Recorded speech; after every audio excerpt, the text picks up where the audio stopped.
જય હિન્દ મિત્રો, education for all YouTube ચેનલમાં તમારું સ્વાગત છે। આજના વિડીયોમાં આપણે ચર્ચા કરીશું તારીખ 21/1/2025ના ન્યૂઝપેપરમાં આવેલ સમાચાર વિદ્યા સહાયક ભરતીમાં વય મર્યાદામાં છૂટછાટ બાબતે। તો ચલો વિગતે ન્યૂઝ જોઈએ।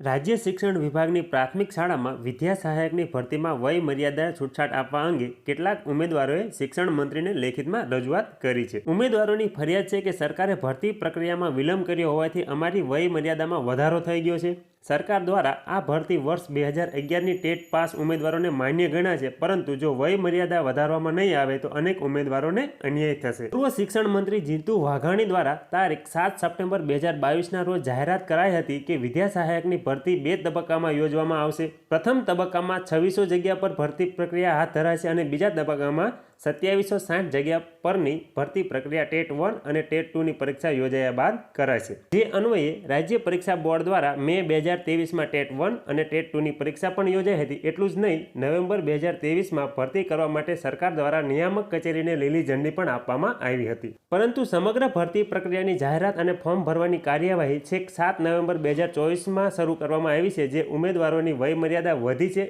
એમની એવી ફરિયાદ છે કે જ્યારે પૂર્વ શિક્ષણ મંત્રીએ ભરતીની જાહેરાત કરી અને ટેટની પરીક્ષા લેવાઈ ગઈ ત્યારે અમે લાયક હતા, પરંતુ ટેટ લીધાના 18 મહિના પછી ભરતીની જાહેરાત થતાં આજે અમે સરકારે નિયત કરેલી વય મર્યાદામાં સમાવેશ થતા નથી। તો મિત્રો, આ હતી વિદ્યા સહાયક ભરતી બાબતેની વય મર્યાદાને છૂટછાટની રજૂઆત બાબતના ન્યૂઝ। તો હવે આ જે રજૂઆત છે એમાં શું થઈ શકે? તો હવે કોઈ પણ જે નેતા જ્યારે નિવેદન આપે છે ત્યારે એ મૌખિક નિવેદન હોય છે અને કોઈ પણ જે ભરતી થતી હોય છે તે ઓફિશિયલ નોટિફિકેશનને આધારે થતી હોય છે। એટલે આપણે એમ જોવા જઈએ તો એવું કહી શકાય કે કોઈ પણ ભરતી જે છે એ જ્યારે નોટિફિકેશન બહાર પડે છે ત્યારથી જ એની અંદર બધા નિયમો લખેલા હોય છે કે આ તારીખથી ફોર્મ ભરવાના શરૂ થશે અને એની વય મર્યાદા આ ફોર્મ ભરવાના શરૂ થાય ત્યારથી એની તારીખ પૂરી થાય ત્યાં સુધીની હોય છે। આવું હોય છે, ઓફિશિયલી આવું હોય છે। કોઈ નેતાના નિવેદનના આધારે તારીખની અંદર લગભગ ફેરફાર કરવામાં નથી આવતો, પણ હવે જોઈએ કે આ વય મર્યાદાની અંદર છૂટછાટ મળે છે કે નહીં। આખરે તો નિર્ણય તો શિક્ષણ ખાતાએ લેવાનો હોય છે।